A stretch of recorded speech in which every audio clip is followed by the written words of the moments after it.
Alright, so I'm here to review The Stand by Stephen King. It's a post apocalyptic novel.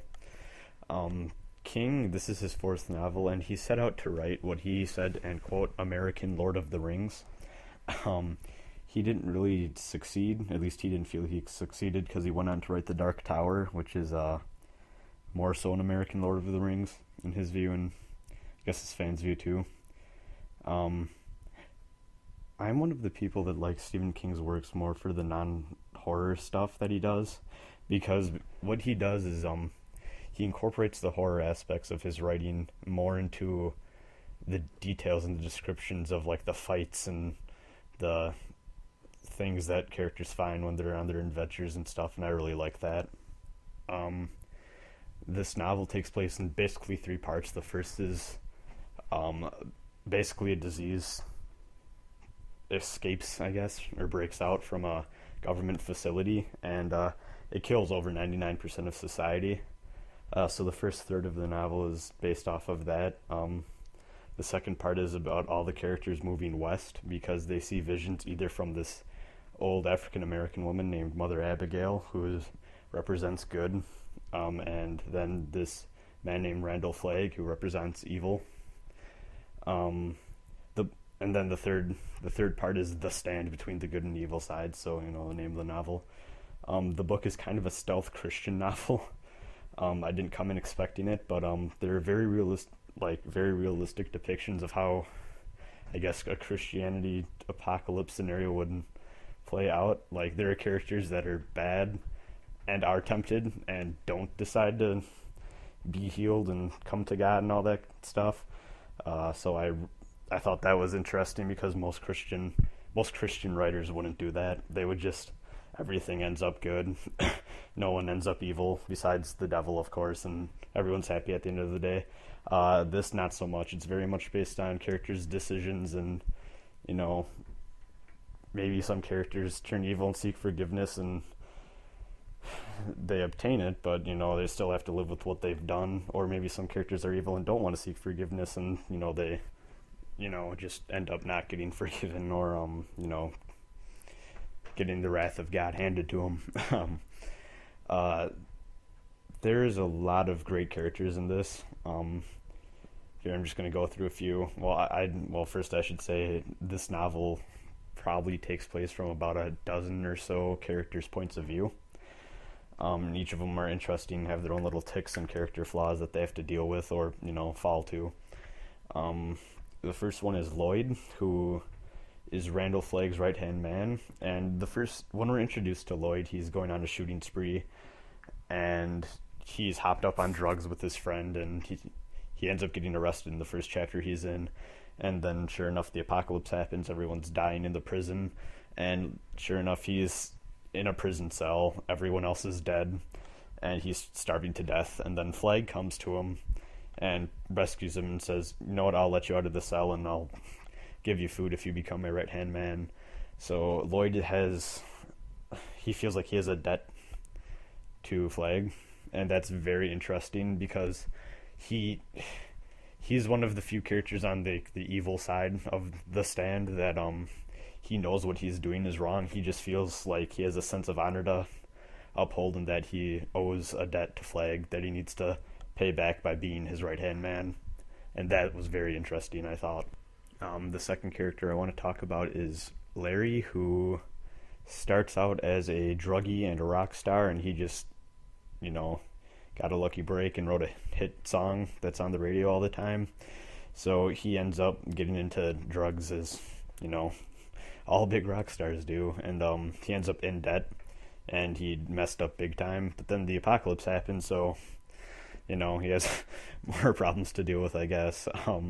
He starts out with kind of an ego, like he feels like he's big and powerful just because he's famous and all that.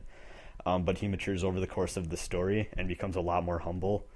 And you really grow to like him and think that he is one of the better characters and has a very good sense of righteousness and what's wrong and what's right. And there's a lot of times where he has to deal with temptation in the story, and he makes the right choice, and it shows through many different characters that try to tempt him that he knows what he's doing.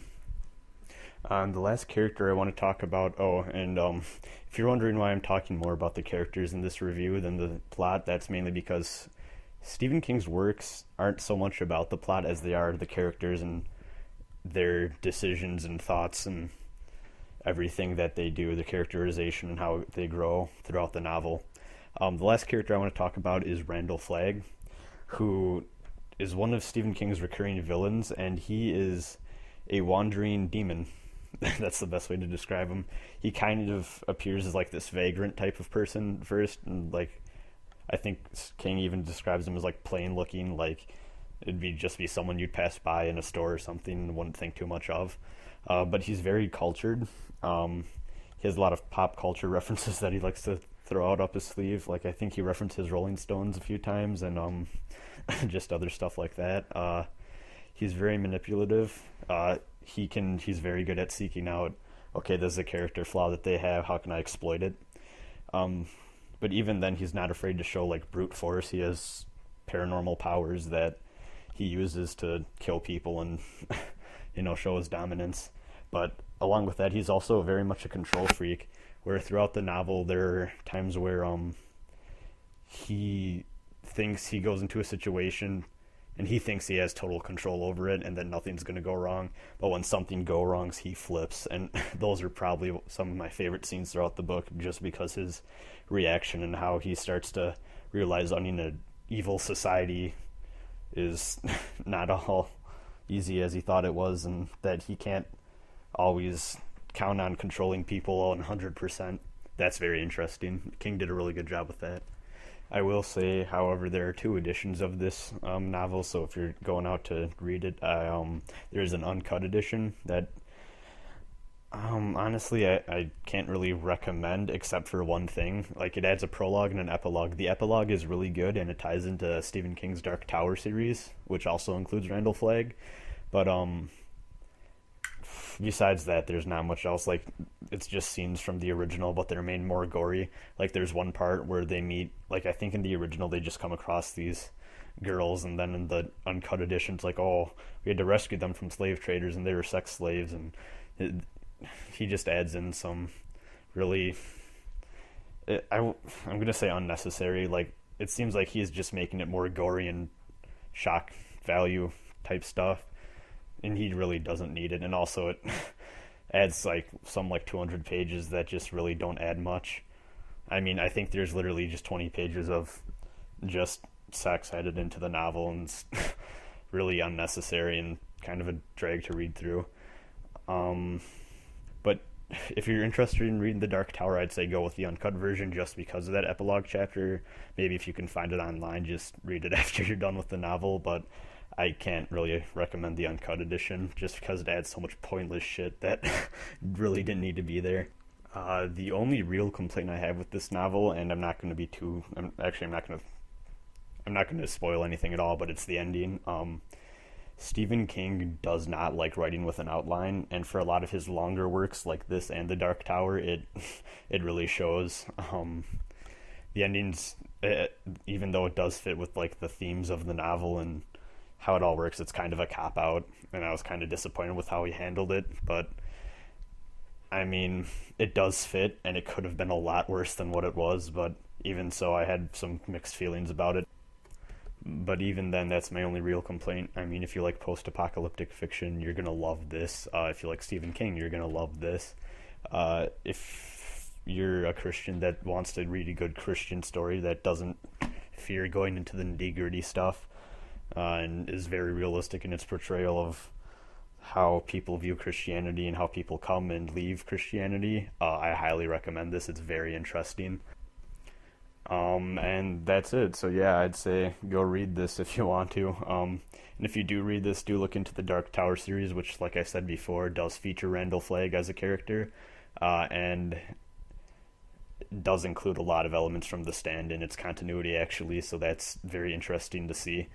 So yeah, see you next time. Thanks for listening, guys.